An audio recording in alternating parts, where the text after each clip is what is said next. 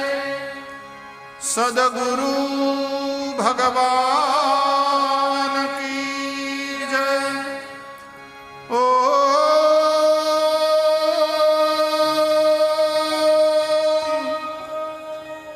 नमः पार्वती पतये। हर हर महा